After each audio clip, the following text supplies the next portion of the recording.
All right, so we got preacher curl or concentration for ending bicep tricep day. There's a few preacher curl requests here. I like that.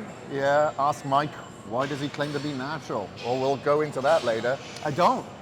You don't claim? I just drug test and I always come up natural, so maybe, it's the maybe drug that's test what fault. it is. Hammer curls, cable face pulls, that's not biceps or triceps. Well, that's not a real exercise.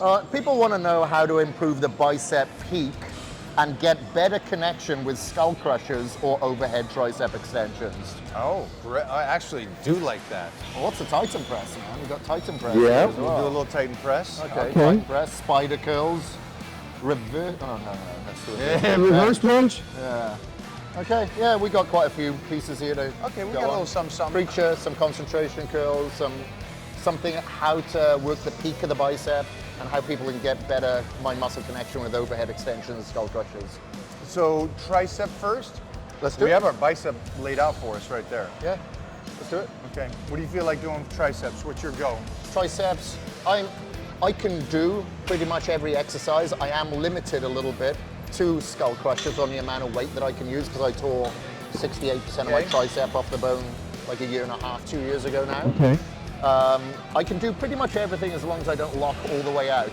Full stretch is very comfortable. Full lockout is comfortable, but I can do everything. All right. Like cable extension, overhead cable extensions. Would you like to start to warm up then the elbows? Yeah, with cable extensions. Okay, let's do that. Yeah.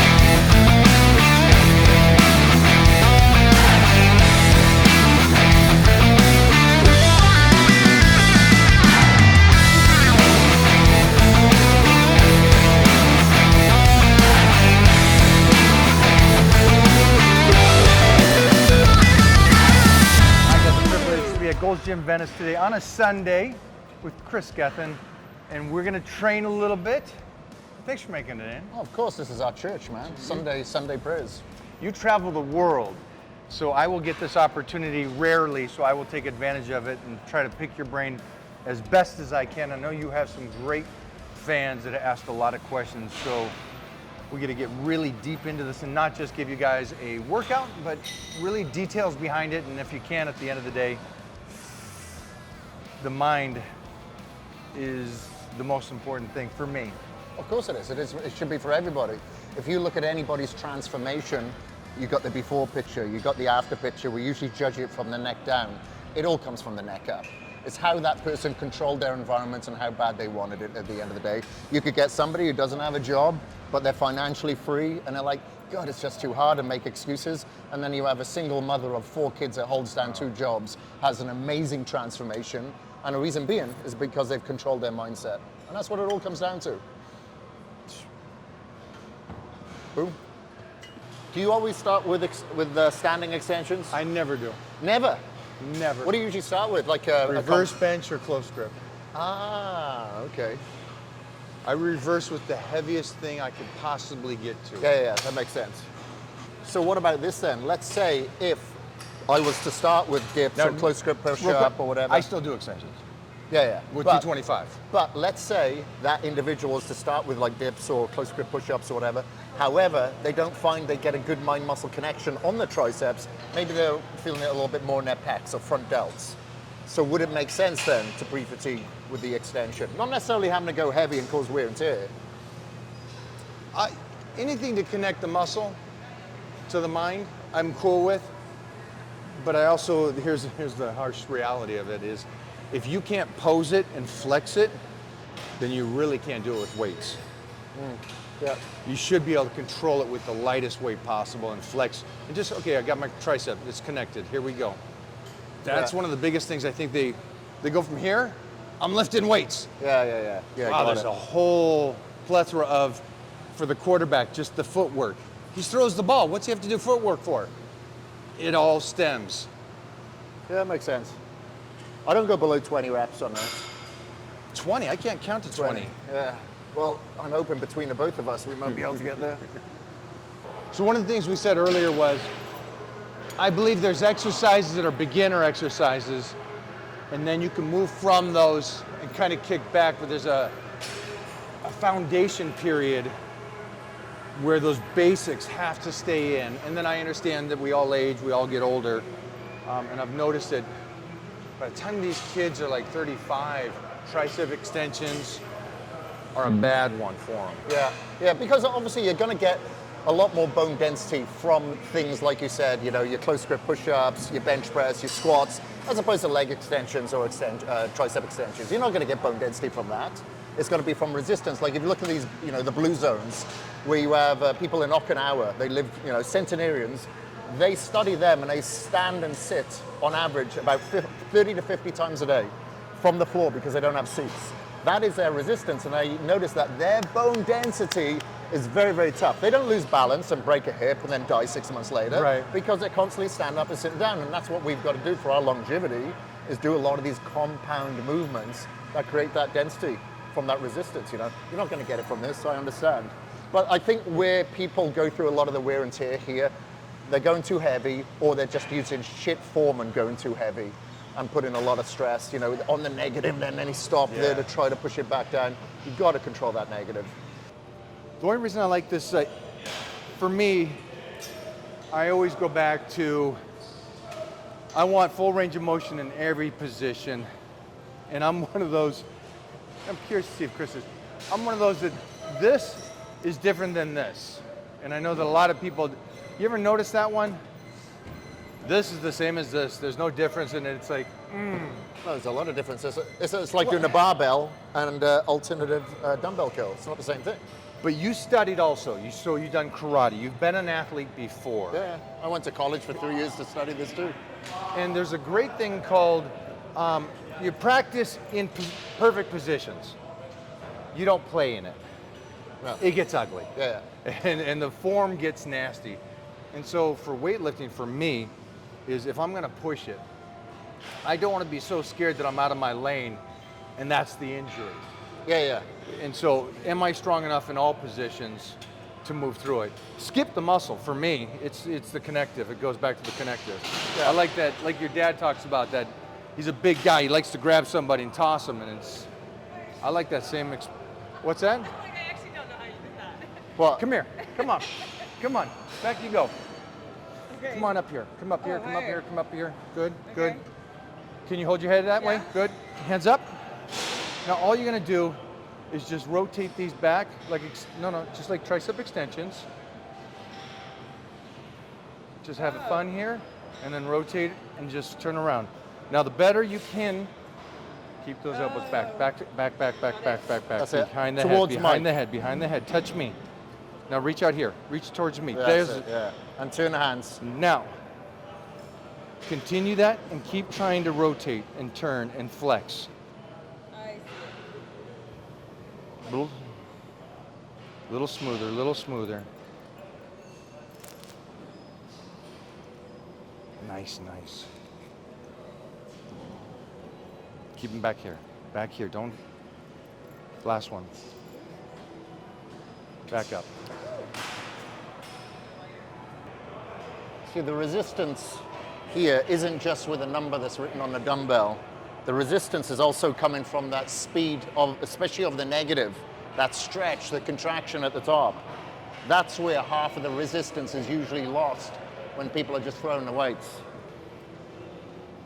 Come here, down the side.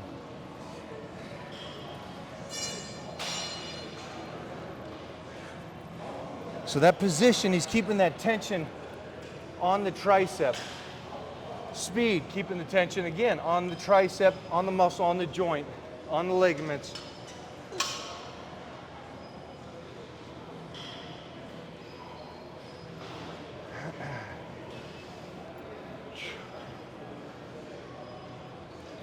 Oh, yeah, baby, yeah. Look at that. Look at the connection. Oh, fuck. And there's the, what I just talked about. Out of position for a second, safe. Because you're used to moving in all angles. Yeah. Compared to this stiff, I only move one way, this is all I do, and I do short range.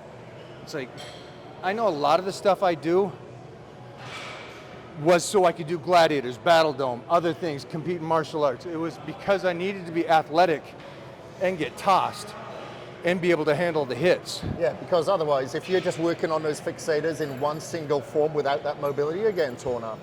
You're getting busted up big time. Like you always hear of like a bodybuilder, for instance, someone passes him a chair, they're moving a TV. The couch. Yeah, exactly. How many times the couch? Always hear that.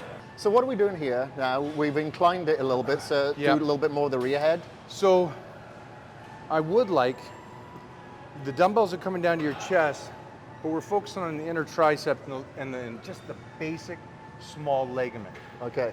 And so what I'd like is this motion. All right. Why you make everything look so easy? Show it off in front of the camera, Mike. So there's Yeah, I a like little that. detail. I never want, for me, and you tell me what your thoughts is, I never want the drag from the wrist. For me, most power comes from the wrist. If you can control the weight, you can still push it. And also, I just see that when it's dragged and it's not in control, then it leads out of the body. It's like, for me, the feet aren't planted. I want them planted. Okay, got it. And so when I grab that dumbbell, regardless of the weight, I'm grabbing the middle, and I'm also just, it's that mentality of, I'm thinking I'm grabbing a guy, and I got his arm, and I can yank and control him. So I'm yanking and holding that thing and keeping it there. I won't let it, as soon as it's like this, and I'm just kind of push, I stop. Got it, okay. See, the reason why I guess I automatically did that without thinking is like if I do rear delts and I've got my hands pronated behind, I tend to lean all my weight on the outside of that dumbbell there because I find that I get a better mind muscle connection. So I think whilst doing that, I just automatically did the same thing, you know, without thinking about it. Broken both of my wrists as well. Maybe that's another thing. I'm like, Jeez Louise. subconsciously, I'm thinking of relaxing them. It's like the new age Evil Knievel. Broken 672 bones, jumping over. Yeah. But do yourself a favor, when you break those wrists, don't do them both at the same time because someone else is going to wipe your ass. Oh, that might be the best advice today.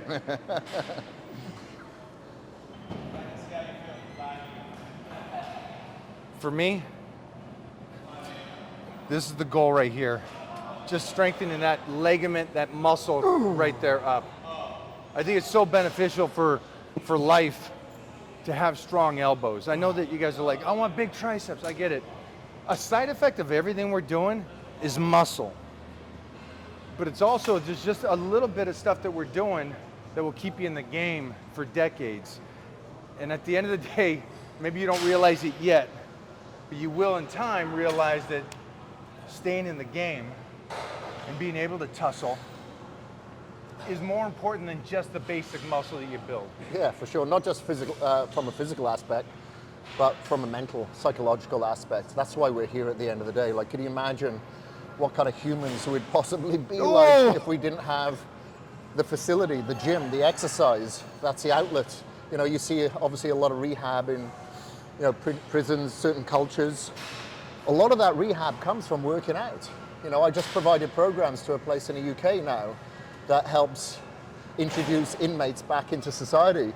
One of the biggest components of that is working out to make them feel better, feel like they belong. It's confidence. It's like a little niche and a culture that we have in here, but it's within yourself, especially if you're somebody that's into individual sports. You know, bodybuilding, obviously your martial arts, your powerlifting, that's an individual sport. It's not necessarily a team sport. So this is like a necessity for people like us. And if you're not in the game, you're totally out of it, totally out of it. Tell me about mind and muscle connection, because this is what I answer a couple of the questions they had. How do I get a better mind and muscle connection, especially during tricep extensions?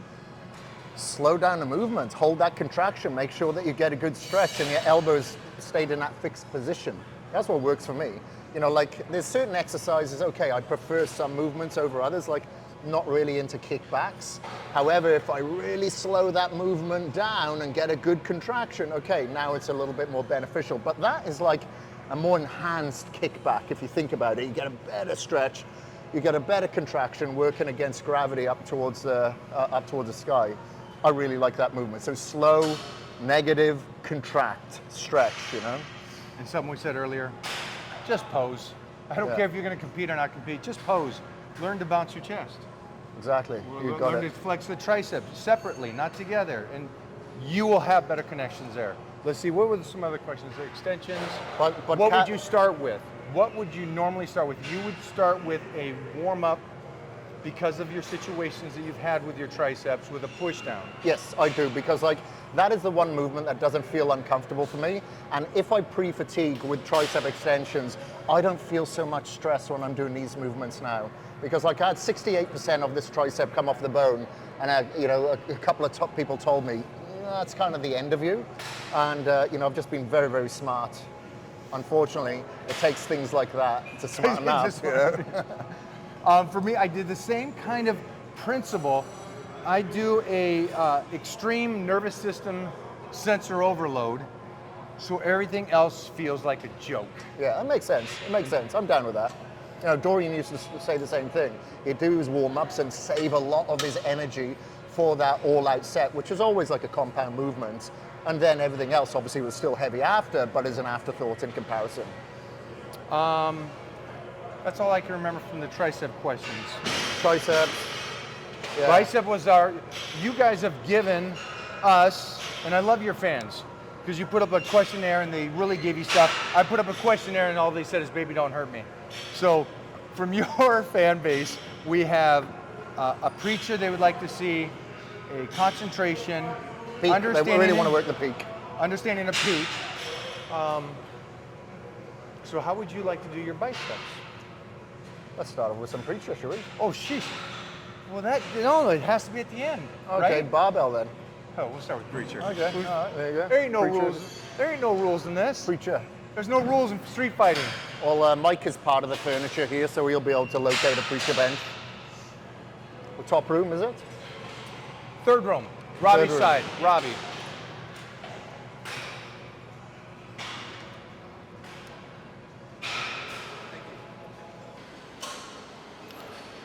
You want the same weight, Mike? It's your call. I can go up. Let's go up. Just working out with my weight. He chose answer it, the not question? me. Okay, that's it. We're going to double the dose now.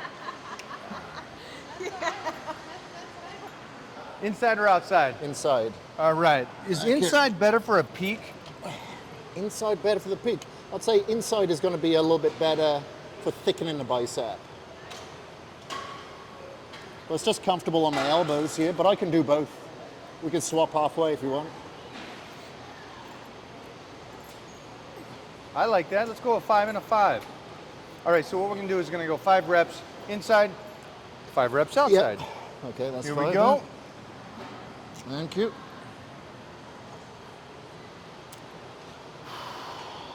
Oh, that's hard. Oh, there's some meatiness.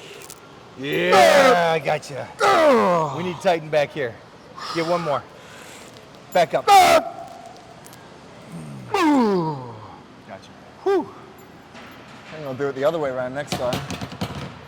Unless it's that heavy from the get-go.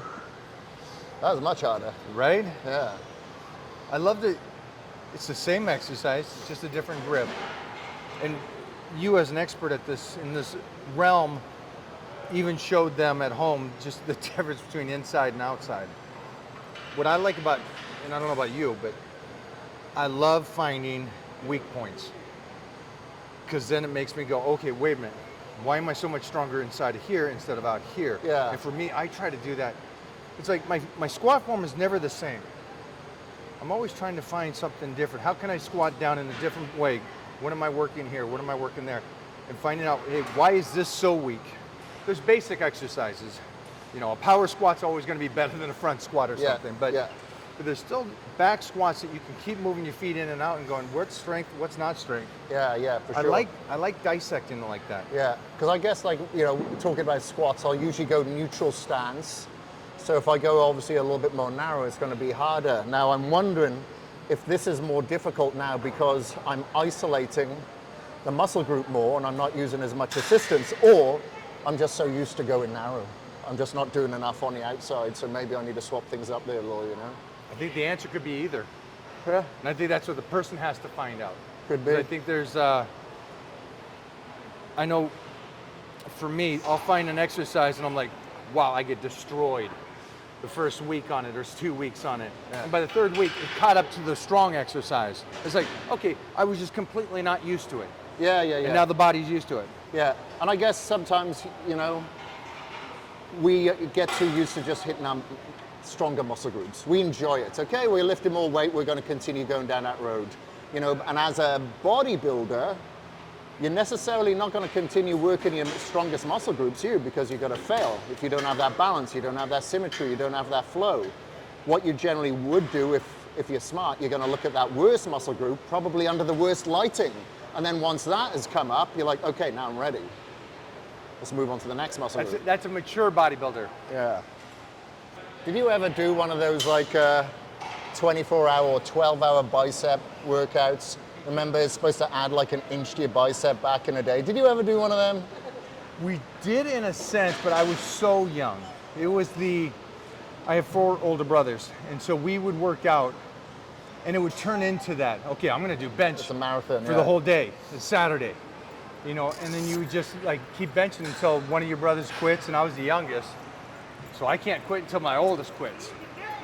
So it turned into those. But I never did anything like that with Rich or anybody like that. Right. I did do it. You are a psycho. No, well, it was my Tell friend. me. It was myself and my friend who actually owns Titan Fitness in Australia, Mets. Okay. Titan Fitness. And we both decided to do it. I had my own gym at the time. He's got his own gym. We thought, well, we're in the gym all day anyway. Well, why not? So what we did, like I think it was from what I remember, it was like every 10 minutes you do a set, you know, throughout the entirety of the day. 10 minutes to a set, 10 minutes to a set, 10 minutes to a set, something like that. How sore were you? Oh, stupidly sore. I remember waking up the next day and I was like a dinosaur. You know, I just couldn't straighten the arms. And, you know, at the end of the day, yeah, you put on an inch, but 48 hours after the inflammation went down, it was back to normal. I love reverse.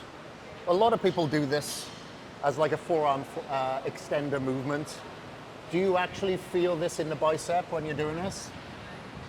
I feel in both. I feel in the bicep and the forearm. I Bit of feel it both. all the way through. And what is the main reason why you do this? What do you get out of it? Healthiness, the range of motion. This is the #1 exercise I see for all people. Can't do it after a certain age. Ah, right. It is one of those exercises. It hurts my shoulder, it hurts my wrist, it hurts my elbows. I got this. It's like, oh my gosh, is that a sensor? That's what I've noticed since the 80s. Right, got it. I stopped doing it because of this. I stopped doing straight bar because of the impinged shoulder. That's them. Yeah. And I'm like, okay, let me keep that noted in my head, because if something starts going wrong for me, so has nothing to do with the exercise and what it will build. Or aesthetics, it is basically for me to The go, fundamentals, got can I it. still do this? Yeah, I like that. That makes sense. It's like, you know, they say, I can't remember what the percentage is. It's a very small percentage of people that will, after the age of 50, will ever sprint again. Have you seen that statistic? And that's why I'm Sprint like, and jump, right? Yeah, Those are two exactly. things. And that's why I'm like, shit, I better sprint. You know, every time I'll take the dog for a walk, as soon as he like sprints on the grass, I'm like, okay, I'm gonna sprint with it. I love that.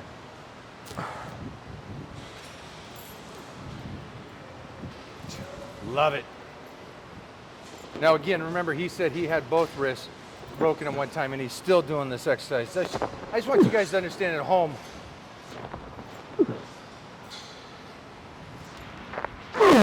Whew. I fully understand. I felt the, not the pain in the wrist, but I felt the weakness of the wrist there. So it's something I definitely need to do more of. See, and it goes right back to what we said over there. It's like, I love finding weaknesses. Yeah. Because if we can strengthen those up, Yeah. we're gold. That's all. This is exciting actually, because a lot of us always want to just follow our strengths. But when I feel a weakness and it's exposed, like that gets me excited. Because I'm like, okay, I got stuff to work on next week. You know? I love hearing that. Because that's such a few, that is not a common thing. That if somebody goes, this kind of hurts, I feel a weakness here, I don't like that, I just want to stay with the dumbbells on the bench or whatever, that's a metaphor. Yeah. It's like, wow, I'm so the opposite spectrum. Whatever is weak on me, whatever hurts on me, whatever is, ooh, your time's running out, I will sit in that and fight against it. Yeah. relative to, I can go deadlift 7. I don't care about that. I go squat, whatever the incline. Whatever the hard stuff is, that's the goal. Sign me up. Yeah. Yeah. It's a weird approach that why is that so few? I don't know, because we always seek comfortability, don't we? We want comfort. You know, as we're getting more comfortable, we're getting sicker. There's no doubt about it. But that's what we seek. You know, I think it is in our genome to be lazy for survival. You know, we need to retain energy because we don't know when we're going to get food, if we're going to go feast or famine. So we need to be lazy. I think that's our genetic makeup. But very few of us seek something much more because that's not our purpose. We know deep down that isn't our purpose and we seek it elsewhere. You know, and I think that's why when you find something that you suck at, you're like, sign me up, because now that gives you the purpose to drive even more, because we know there's no destination. There's no destination.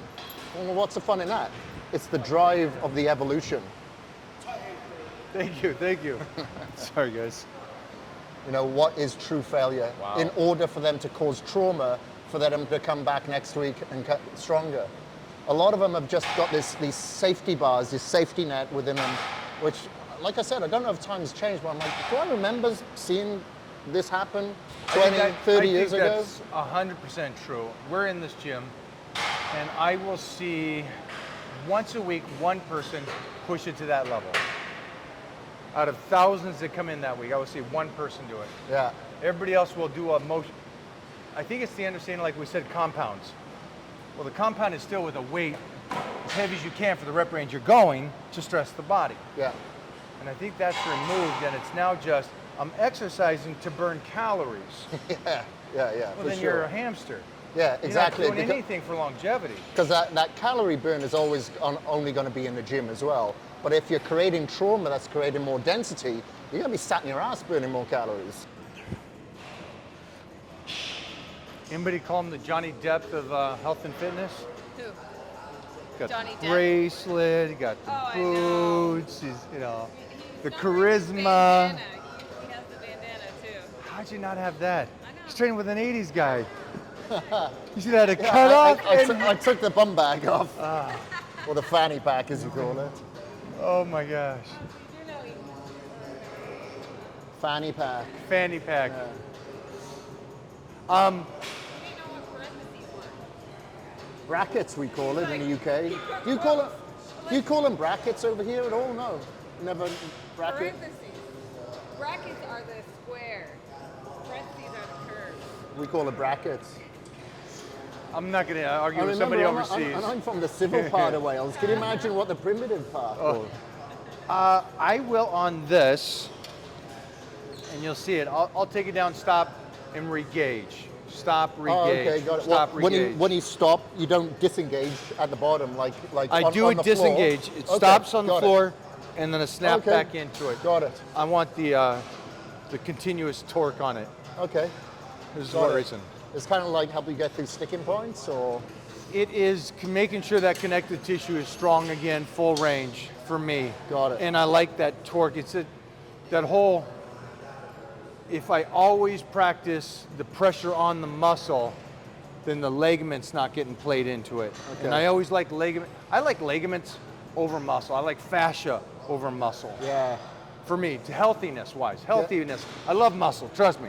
I ain't saying I don't love muscle. I just love when the fascia feels like a superhero and then the ligaments, a man's strength. Yeah.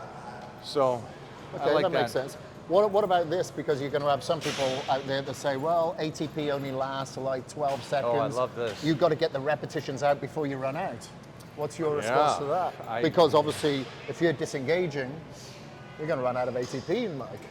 I guess I'm just gonna keep lifting. Yeah. Yeah, that's my bad.